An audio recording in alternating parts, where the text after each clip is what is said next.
Hello hi friends, welcome to my channel. ఈరోజు మన recipe వచ్చేసి హెల్తీ రెసిపీ క్యారెట్తో రసగుల్లాలు.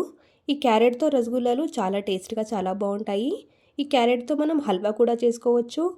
ఈ క్యారెట్తో మనం రసగుల్లాలు కూడా చేసేసుకోవచ్చు. క్యారెట్ తొక్క తీసి ఇలా కడిగి పక్కకు పెట్టేసుకుందాం. అలాగే క్యారెట్ని ముక్కలు ముక్కలుగా చేసేసుకుందాం. మిక్సీ జార్లోకి వేసి మంచిగా గ్రైండ్ చేసేసుకుందాం. ఇలా బాగా గ్రైండ్ అయిన తర్వాత స్టవ్ పైన ఒక బాణీ పెట్టుకొని అందులో 1 స్పూన్ నెయ్యి వేసేసుకుందాం.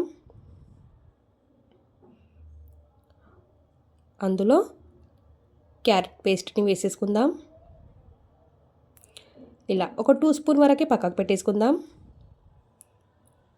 ఇలా నెయ్యిలో బాగా కలిపేసుకోవాలి. సూజీ రవ్వని ఇలా 1/2 కప్ తీసేసుకోవాలి. బొంబాయి రవ్వ అది. ఇది చక్కెర 1/2 కప్ చక్కెరని వేసేసుకోవాలి. ఇలా వేసేసుకొని ఇలా సిమ్ములో పెట్టుకొని ఇలా కలిపేసుకుందాం. 1 కప్ పాలను వేసేసుకుందాం. ఇలా వేసేసుకొని మొత్తం మిక్స్ అయ్యేలా ఇలా కలుపుకోవాలి. ఒక 5 మినిట్స్ మూత పెట్టుకొని సిమ్ములో పెట్టుకుందాం స్టవ్ని. తర్వాత మెల్లగా ఇలా గట్టి పడుతుంది. అలా సూజీ ఉంటుంది కాబట్టి ఇలా మెల్లిగా గట్టి పడుతుంది.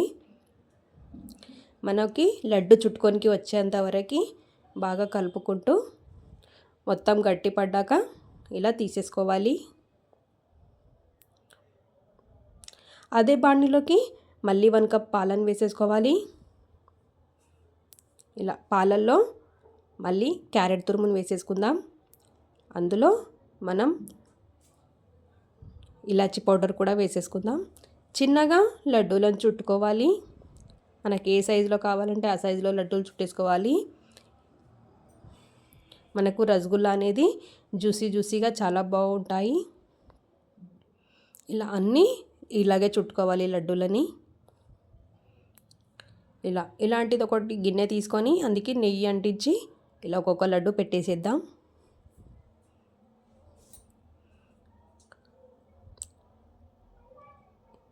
ఇలా బాయిల్ అయిన వాటర్లో అది పెట్టేస్తే వాపుకి మొత్తం ఉడికిపోద్ది అది. ఇలా మరిగిన పాలల్లో డ్రై ఫ్రూట్స్ వేసేసేయాలి. మనకి లడ్డూలు అనేది రెడీ అయిపోయాయి. మళ్ళీ 1 కప్ చక్కెర వేసుకుందాం. పాల మట్టుకే వేసేసుకోవాలి చక్కెర. ఇలా ఒక్కొక్క లడ్డూలని అందులోకి వేసేసుకోవాలి.